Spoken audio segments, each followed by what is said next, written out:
Action ആണെന്ന് വെച്ചാൽ പുതിയൊരു ട്രീറ്റ്മെന്റ് ആണ്, നല്ലൊരു സിനിമയാണ്. നല്ല ചെയ്തിട്ടുണ്ട്, മൊത്തത്തിൽ എല്ലാ ഡിപ്പാർട്ട്മെന്റും നല്ലതാണ്. ഒരു തിയേറ്റർ വാച്ചാണ്. സൂപ്പർ. മേക്കിംഗ് വൈസ് ഒരു നല്ല രീതിയിൽ ചെയ്തിട്ടുണ്ട്. അനുരാഗ് കശ്യപിന്റെ പെർഫോമൻസ് വളരെ സൂപ്പറായിട്ടുണ്ട്. വേറെ വിജയരാഘവനും വാണി വിശ്വനാഥും ചില്ല ചില്ലെന്ന് പറഞ്ഞു വെടി അച്ഛനും കൊണ്ടുവരല്ല ഒരേ പൊളിയായിട്ടുണ്ട്. പടം തീ ആക്ഷൻ പാക്ഡ് ആണ് പടം. സ്റ്റോറി വൈസ് അല്ല, മേക്കിംഗ് വൈസ് ആക്ഷൻ പാക്ഡ് ആയിട്ടൊരു പടമാണ്. കാണാം, തിയേറ്റർ എക്സ്പീരിയൻസ് ചെയ്യേണ്ട ഒരു പടം തന്നെയാണ്. മാർക്കോ നാളെ ഇറക്കുമ്പോഴേ അറിയാൻ പറ്റുള്ളൂ. ഞാൻ എക്സ്പെക്ട് ചെയ്തിരിക്കുകയാണ് മാർക്കോയ്ക്ക് വേണ്ടിയിട്ട്. അടിപൊളി തിയേറ്റർ എക്സ്പീരിയൻസ് ആയിരുന്നു. ഈ അടുത്ത കാലത്ത് ഇറക്കിയ മലയാളത്തിൽ വെച്ചിട്ട് one of the best theatre experience. Script vice ആയാലും ഡയറക്ഷൻ വൈസ് ആയാലും ഇത് ഇത് ഇത് വേറെ വൈബ് സാധനമാണ്.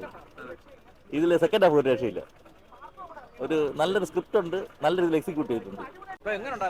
നൈസാണ്, നല്ലൊരു ആക്ഷൻ ഓറിയന്റഡ് ആയിട്ടുള്ള ഒരു പടമാണ്. അടിപൊളിയായിട്ടുണ്ട്.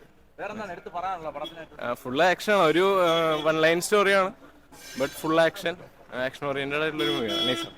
സൂപ്പർ പടം. ആക്ഷൻ മൂവിയാണ്. നല്ല അടിപൊളിയാണ്, കാണണം. നല്ല സിനിമ. മേക്കിംഗ് അടിപൊളിയാണ്. നല്ല ലെങ്ത് കുറച്ച് കുറവാണ്, പക്ഷെ നല്ല സിനിമയാണ്. എല്ലാവരും വന്ന് കാണണം. നൈസാണ്, അടിപൊളി പടമാണ്. ആഷിഖ് കപൂറിന്റെ വെയിറ്റ് ചെയ്തിരുന്ന കണ്ട പടമാണ്. നല്ല പടമാണ്. നല്ല എന്തോ പടം എടുത്തേക്കുന്ന നല്ല വിന്റേജ് മൂഡിലാണ് എടുത്തേക്കുന്നത്. നൈസായിട്ടാണ് എടുത്തിട്ടുള്ളത്. ഇന്റർവെൽ വരെ കുറച്ച് എന്തോന്ന് ഒരു ലാഗും ഇല്ലാതെ അടിപൊളിയായിട്ട് പോയിട്ടുണ്ടെങ്കിലും ഇന്റർവെൽ കഴിയുമ്പോൾ പടം പെട്ടെന്ന് തീർന്നു പോകുന്നതായിട്ട് തോന്നി. ഗൂസ് ബംസ് ആണ് ഇന്റർവെൽ വരെ. പടം പക്ക മൂടാണ്. ബാച്ചിലർ പാർട്ടി ലെവലാണ്, പക്ഷെ അത് നമ്മൾ ആ ഫ്രെയിം എല്ലാം വർക്കൗട്ട് ആണ് അതുപോലെയാണ്. പക്ഷെ അതുമായിട്ട് ഒരു എൻറ്റയർലി ഡിഫറെന്റ് ആണ്. ബാച്ചിലർ പാർട്ടി കുറച്ചുകൂടെ അപ്ഗ്രേഡഡ് ആണ്, പക്ഷേ ഇത് അങ്ങനെയല്ല, വിന്റേജ് ആണ്. കുറച്ചുകൂടെ വിന്റേജ് മോഡൽ എടുത്തേക്കുന്നത്. പിന്നെ ഗൺസ് എല്ലാം പഴയ മോഡലും പുതിയ മോഡലും ആയിട്ടുള്ള ക്ലാഷ് അങ്ങനെയൊക്കെ എടുത്തേക്കുന്നത്. നൈസായിട്ട് നല്ല മൂവിയാണ്. നല്ല സിനിമയാണ്. ഓക്കെ, പിന്നെ ആക്ഷൻ പാക്ഡ് ആണ് സിനിമ. പൊളിയാണ് പടം. എല്ലാം രണ്ടും ഉണ്ട്. എല്ലാരും വന്ന് കാണണം. നല്ല സിനിമയാണ്. നല്ല പടം, നല്ല വെടിക്കെട്ട് പടം. ആക്ഷൻ അല്ല, വെടിയാണ്. നല്ല നന്നായിട്ട് എടുത്തിട്ടുണ്ട്. ഛായാഗ്രഹണം എല്ലാം സൂപ്പറായിട്ട് എടുത്തിട്ടുണ്ട്. 2 മണിക്കൂറിൽ നല്ല എൻഗേജ്മെന്റ്, നല്ല സൂപ്പറായിട്ട് എടുത്തിട്ടുണ്ട്. നന്നായിട്ടുണ്ട്. Nice movie, full on action. Just 2 hours movie, short story, but a very good movie. Like, you should go and watch. Acting, everybody did a very good acting. Even girls had done the action scenes and all. Very nice. പടം first half ഭയങ്കര രസമുണ്ട്, comedy സംഭവം കാര്യങ്ങളൊക്കെ ആയിട്ടുണ്ട്. Second ഹാഫാണ് ഭയങ്കര വെറും പൊളിയാണ്. ആഷിഖ് കപൂറിന് അവസാനം 2 പടം ഫ്ലോപ്പും കാര്യങ്ങളൊക്കെ ആയിരുന്നു, പക്ഷെ ഇത് നന്നായിട്ടുണ്ട്. ക്യാമറ ആണെങ്കിലും എഡിറ്റിംഗ് ആണെങ്കിൽ കളറിംഗ് ആണെങ്കിൽ നന്നായിട്ടുണ്ട്. എല്ലാവരും ചോദിച്ചു 2 മണിക്കൂർ കുറഞ്ഞു വരും. പടം അത്ര മതി, എൻ്റെ ആവശ്യമില്ല, വലിച്ചിട്ടുണ്ട് ഒരാവശ്യമില്ല.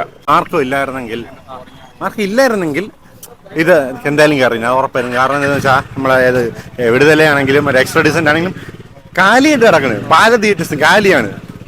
ഫുൾ മാർക്കൊക്കെ ഒന്നും കിട്ടുന്നില്ല. സാധാ ലോക്കൽ തിയേറ്റേഴ്സിലും മാർക്ക് ഫുള്ളാണ്. അപ്പം അറിയില്ല, അതായത് ഇത് ഇന്നത്തെ ഫുൾ ഡേ റിവ്യൂ വന്നിട്ട് നാളെ ഉച്ചയാകുമ്പോഴത്തേക്ക് മാർക്ക് തീരുമാനവും. എന്നാലും അറിയാമില്ല, ഇല്ലായിരുന്നെങ്കിൽ കയറിയാണ് ആ ഒരു അവസ്ഥയാണ്.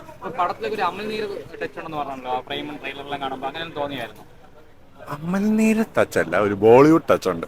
ഒരു ബോളിവുഡ് ആ ഒരു പക്ക ഒരു സാധനം അത് പിടിച്ചിട്ടുണ്ട്. അതിൽ ബോളിവുഡിലെ ഒരാൾ അതിലുണ്ട്. അതിൽ എത്ര റിവ്യൂലാണെന്ന് പറഞ്ഞിട്ടുണ്ടോ? പക്ക അതിലാണ്. മാർക്ക് ഇല്ലായിരുന്നെങ്കിൽ എന്തായാലും ആ ഒരു ഇതായനെ. വേറൊരു സംഭവം ഞാൻ പറയാൻ മറന്നുപോയി, ഞാൻ 2ാമതും കാണാൻ കയറുക ഒന്നും കൂടെ. നല്ല മൂവി ആയിരുന്നു. ലൈറ്റ് തീമാണ്, പക്ഷെ നല്ല രീതിയിൽ എക്സിക്യൂട്ട് ചെയ്യാൻ പറ്റിയിട്ടുണ്ട്. നല്ല പിന്നെ റെക്സിന്റെ കംബാക്ക്.